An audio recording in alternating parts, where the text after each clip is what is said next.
The first step in the watermelon germination process to ensure even growth is to slice some shallots and place them in warm water. Then, add the watermelon seeds into the mixture and let them soak for 5 hours.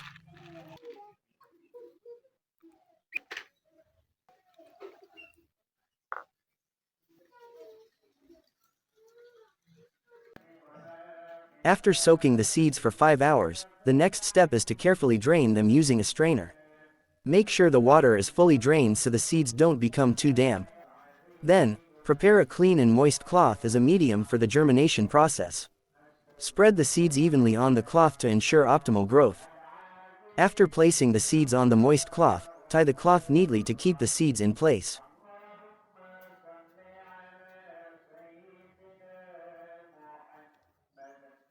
Next, prepare a clean plastic bag and place the cloth with the seeds inside it. Seal it tightly and store it in a warm place. Let it sit for about 15 hours to allow the germination process to occur optimally. While waiting for the seeds to germinate, we can begin preparing the container for the seedling process. In this step, I use bamboo leaves as a natural, eco-friendly container that is easy to find. For the seedling process, you can also use special plastic bags or pot trays as the initial planting media.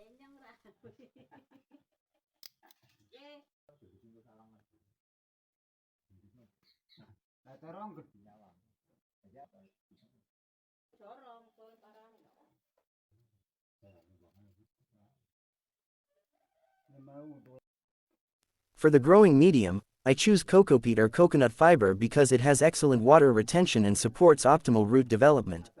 This preparation is essential to ensure that once the seeds germinate, they can grow healthily and evenly.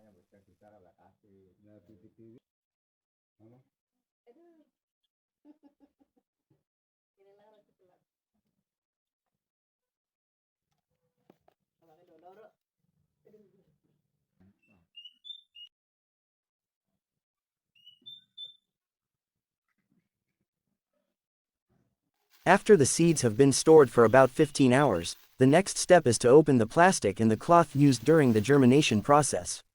Carefully observe the condition of the seeds, check if they've started to show tiny root growth.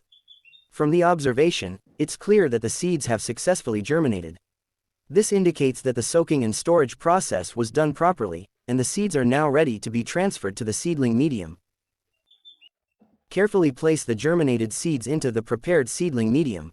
Make sure to handle the transfer process very carefully to avoid breaking or damaging the delicate and fragile roots. Gentle handling is essential to maintain the health of the roots, ensuring that the seeds can grow strong and healthy after being transplanted. After placing the seeds in the seedling medium, cover them evenly and securely with a layer of coco peat. Make sure the seeds are well covered to protect them from ants or other pests that could damage or eat the seeds. After covering, water gently and evenly to keep the growing medium moist, supporting the optimal growth of the seedlings.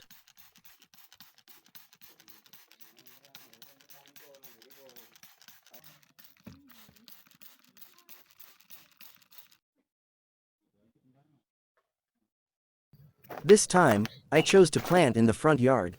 Although the space is quite limited, it's not a problem at all. First, thoroughly clean the area to remove any weeds and debris that might hinder the plant's growth. Next, prepare bricks to serve as a border for the planting medium.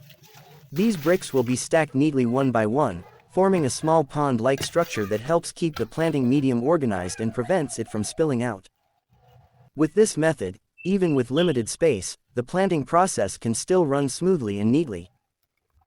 You can also use other materials as an alternative to bricks, such as wooden planks or other easily available materials.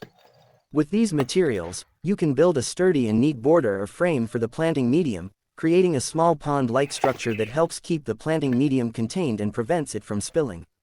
Choosing the right materials will help maintain the stability and tidiness of the planting area, while also making it easier to care for the plants later on. The next step is to fill the planting bed with the main growing medium, which is soil. Use fertile, loose soil to allow plant roots to grow properly. To improve soil fertility, you can mix in a bit of manure or organic compost. This mixture will provide additional nutrients needed by the plants during their growth period. Make sure the soil is evenly distributed and compact enough to support the plants well. With a nutrient-rich growing medium, plants will grow healthier, more optimally, and produce a more satisfying harvest. After 5 days of the germination process, the seeds begin to show promising signs of growth, specifically, the emergence of small leaves, marking the early stage of plant development. At this point, you can start transplanting the seedlings into the soil that has been properly prepared beforehand.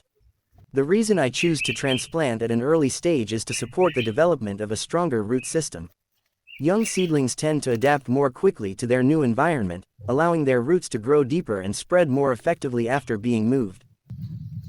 The best time to carry out the transplanting process is in the morning or late afternoon, when the temperature is cooler to prevent the plants from experiencing stress. Once the seedlings are planted, don't forget to water them thoroughly. This initial watering is crucial to help the seedlings adjust to the new planting medium and to maintain soil moisture. Don't forget to water the plants regularly every day. This is especially important to maintain soil moisture, particularly during the early stages of growth when the plants are still very vulnerable to drying out. After the plants reach about 10 days of age, it's important to begin providing additional care to support their continued growth. One of the steps I take is maintaining soil moisture while also preventing the growth of weeds that could interfere with the plants. To achieve this, I use rice straw as a natural mulch.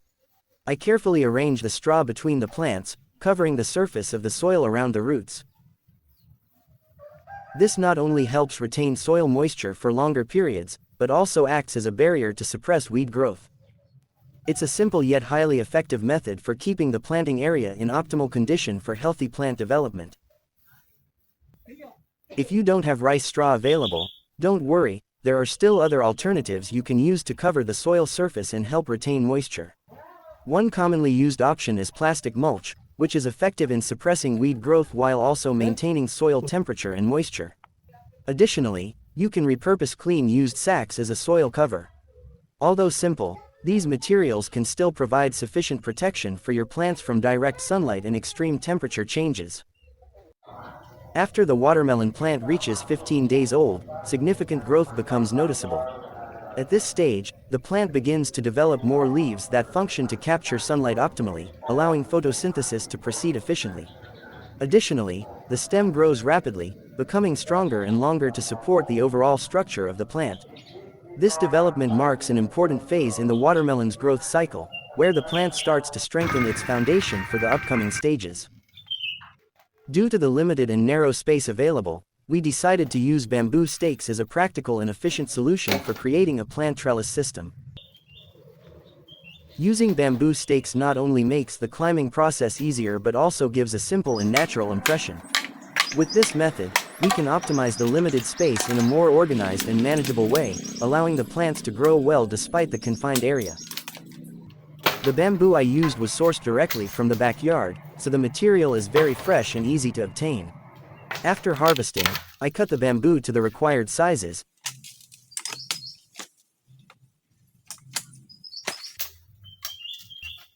The bamboo I used was sourced directly from the backyard, so the material is very fresh and easy to obtain.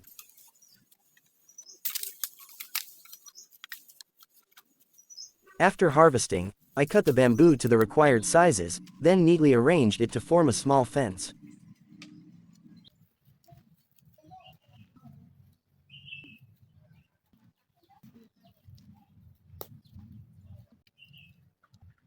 To make the bamboo fence structure stronger and more sturdy, I reinforced each joint with nails. This way, the bamboo fence becomes stable and ready to be used as a support for the plants.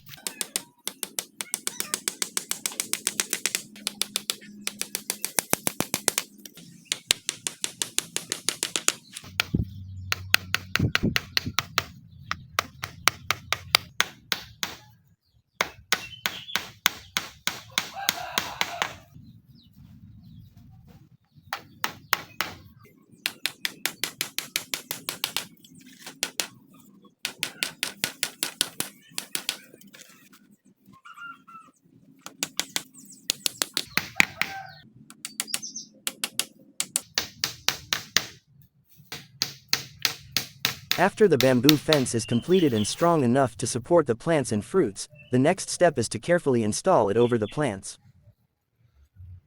We use a foundation also made from bamboo to ensure the support structure is sturdy and stable. The fence is then precisely positioned over the plants, and all joints and fastening points are tightly secured to prevent any shifting or collapsing while bearing the weight of the growing plants and fruits. With this solid installation, the plants receive optimal support to grow well, allowing the fruits to develop without any disturbances. The next step is to prepare a special trellising system for the plant stems. In this process, I use one bamboo pole for each plant, which will serve as a vertical climbing path upwards. Each plant stem will be guided to climb up its designated bamboo pole so that its growth is more organized and does not spread uncontrollably. To ensure the bamboo pole remains sturdy as it supports the continuously growing plant, I secure it tightly using string or wire at strategic points. This tying is crucial to keep the structure stable, especially when the plants start bearing fruit and become heavier. With this method, the plants will grow more neatly, be well supported, and easier to monitor. Next, the plant stem is gently pulled toward the bamboo pole and carefully tied to ensure it stands upright and grows vertically. This step aims to guide the stem's growth in a straight upward direction, allowing the plant to grow in a more orderly and optimal manner.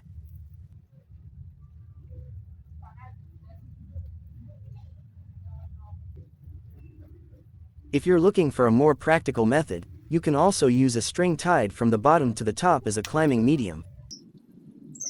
This approach is considered simpler and more efficient, as it doesn't require many materials or additional tools, yet it remains effective in guiding the plant's growth vertically.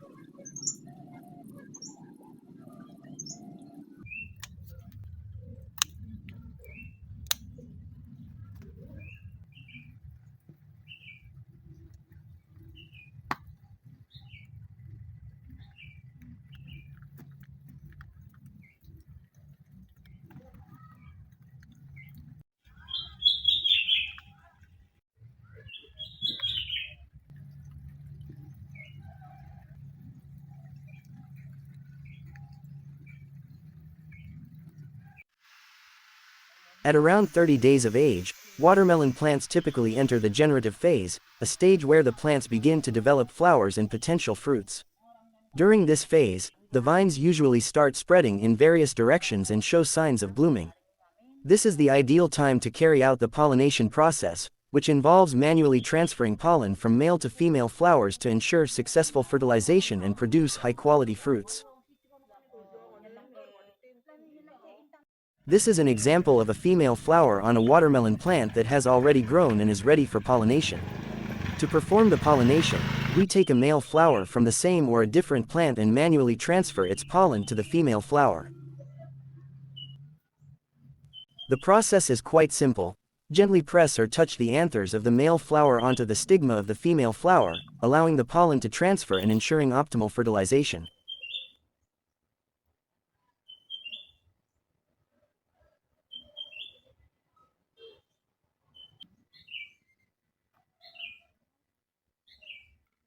One day after the pollination process takes place, the female flower will naturally begin to close and gradually transform into a small fruit ovary, marking the beginning of fruit formation. After successful pollination, during the generative phase or around 35 days after planting, watermelon plants begin to focus on fruit development and enlargement.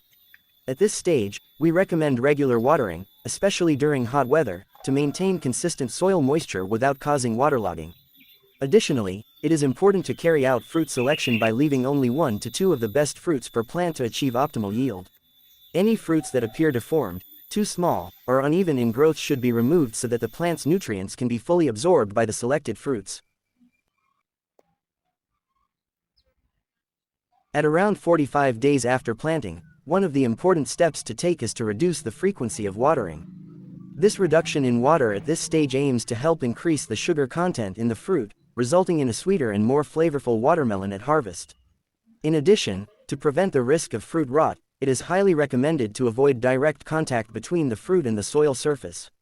You can use protective materials such as dry straw, rice husks, or plastic sheeting as a barrier between the fruit and the ground.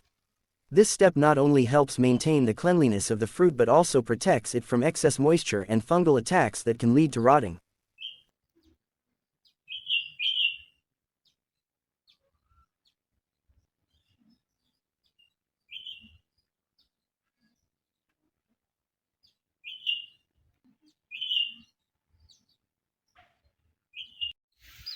At around 60 days after planting, it is important to begin checking the ripeness of the watermelon to determine the right time for harvest. Several indicators can be used to identify a ripe fruit, including a change in the color of the underside of the fruit, where it touches the ground, which typically turns yellowish. In addition, when the fruit is tapped by hand, a hollow or resonant sound can be heard, indicating that the flesh inside has fully matured.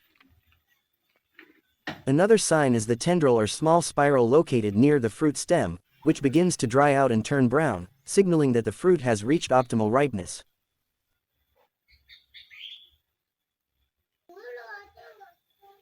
In addition to using external physical signs to check the ripeness of watermelons, another method that can be done is by cutting open one of the fruits directly.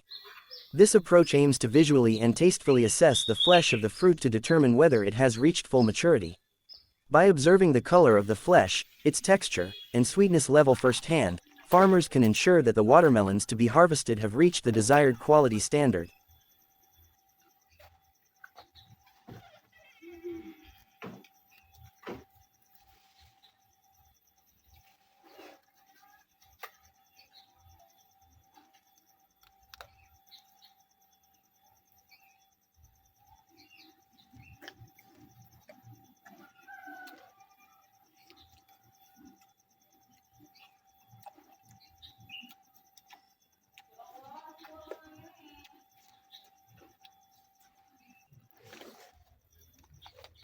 After the watermelon was cut and tasted, the flavor was incredibly refreshing, with bright red flesh that was sweet and tempting.